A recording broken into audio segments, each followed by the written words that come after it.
এখানে 3 লক্ষ টাকা ফিক্সড ডিপোজিটে রাখি। 2019 সালের ডিসেম্বর মাসে এখানে আমি কর্ণগুলি মিরপুর 11 ঢাকা এই জসিম গ্রুপে আমি 3 লক্ষ টাকা ফিক্সড ডিপোজিট রাখি। রাখার কিছুদিন পরে করোনা আসে। করোনা আসার পরে তারা টাকা দিয়ে মানে আমাদের যে লাভের অংশ দিতে তালবাহানা করে এবং 2-1 মাস পর পর স্থগিত রাখি, তারপরে দিচ্ছিল। হঠাৎ করেই একটা র্যাবের অভিযান হওয়ার পরে ওই অফিসটা মানে মালিকদেরকে গ্রেপ্তার করার পরে তারা 6-7 মাস 8 মাস মতো জেলখানায় থাকে।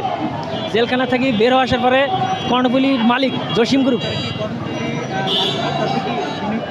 বিনিয়োগ করছি আমরা এরকম 30,000 বিনিয়োগ মাধ্যমটা জানতে পারছি। আমাদের আশেপাশে গার্মেন্টসে আমি একজন গার্মেন্টসের শ্রমিক। পরবর্তীতে এভাবে চলতেছিল অফিসটা ঠিকভাবে, মানে লাভের টাকা দিচ্ছিল। আবার করোনা আসছিল সেই মুহূর্তে। করোনা আসার পরে অফিসটা কিছুদিন মানে র্যাবের একটা অভিযান হওয়ার পরে মালিকদেরকে গ্রেপ্তার করে, সব মানে তাদের অঙ্গ প্রতিষ্ঠানের সবাইকে গ্রেপ্তার করে। তারা 6 থেকে 8 মাসের মতো জেল খাটে। মালিকদেরকে গ্রেপ্তার করছে এক মহিলা অভিযান, মানে কি জানি একটা ক্লেম দিয়েছিল র্যাবের কাছে, তারপরে তাদেরকে গ্রেপ্তার করছিল। গ্রেপ্তার করার পরে তারা 8 মাস জেল খাটার পরে তারা ফেরত আসার পরে আমাদের সাথে গ্রাহকদের সঙ্গে একটা মালিক পক্ষ বৈঠক করলো যে 500 জনের মতো উপস্থিত ছিলাম। সেই সময় আওয়ামী লীগের অত্র স্থানীয় আওয়ামী লীগের কমিশনার নান্নু মিয়া এবং উত্তর আওয়ামী লীগের একজন ভালো নেতা, প্রভাবশালী নেতা কসিমিয়া, ওনাদের সহায়তায় উনি প্রতিষ্ঠানটা মানে চালাইছিল। তা উনি আমাদেরকে বললে আশ্বাস দিল যে আমরা যে টাকা পাই সেই টাকা দেওয়ার পরও তাদের হাতে কিছু টাকা থাকবে, এইরকম আশ্বাস দিল। এই আশ্বাস দেওয়ার পর এরকম করতে করতে আমাদের 3-4 বছর চলে যাইতেছে। আমরা বিভিন্ন আন্দোলন করতেছি, ওই বিল্ডিংটির সামনে যাইতেছি, কিন্তু আমাদের কাজের কাজ কিছু হচ্ছে না। প্রতিষ্ঠানটা বন্ধ হওয়া মানে এখনও বিল্ডিংটি আছে, প্রতিষ্ঠান বন্ধ হয় নাই। প্রফিট বন্ধ হয়ে গেছে 2021 সালের শেষের দিকে, মানে 21 সালের শেষের দিকে। না, ওখান থেকে আমাদের বিনিয়োগের টাকাটা সে নেওয়ার পরে বিভিন্ন জায়গায় কোম্পানি খুলছে, যেমন জসিম বিদেশে যে লোক পাঠায় সেরকম একটা ভিসা সেন্টার খুলছে। তারপরে গাজীপুরে খামার বাড়ি করছে। তারপরে আবার ওই যে মিরপুর বেরিবাদে বিভিন্ন জায়গা কিনছে, রিয়েল এস্টেটের বিজনেস করতো। এখনও তার সমস্ত প্রতিষ্ঠানে আছে, কিন্তু আমাদের সাথে টাকাগুলো তারা ফেরত দিচ্ছে না। এখন আমরা থানায় গেছি, কয়েকবার আন্দোলন মিটিং করতেছি, মুখোমুখি হয়েছি, কিন্তু আমরা মামলাও দিয়েছি।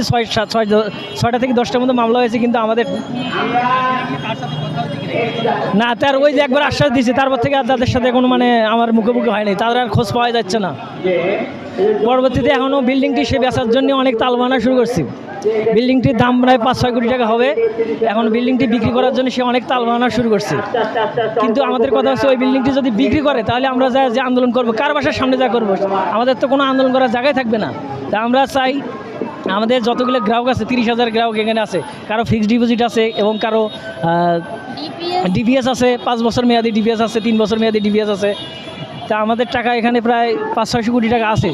আমরা চাই আমাদের টাকাগুলো ফেরত দেওয়ার জন্য দাবি জানাচ্ছি আপনাদের কাছে। আমাদের দাবি হচ্ছে আমাদের টাকাগুলো যেন তারা ফেরত দেয়।